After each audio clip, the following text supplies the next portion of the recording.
ذلك بأنهم كانوا يكفرون بآيات الله ويقتلون النبيين بغير الحق، ذلك بما عصوا وكانوا يعتدون.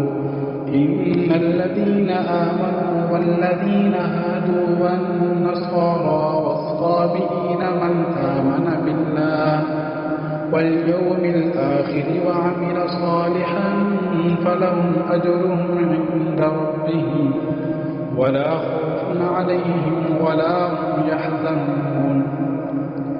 وإذ أخذنا ميثاقكم ورفعنا فوقكم الطور خذوا ما آتيناكم بقوة واذكروا ما فيه لعلكم تتقون.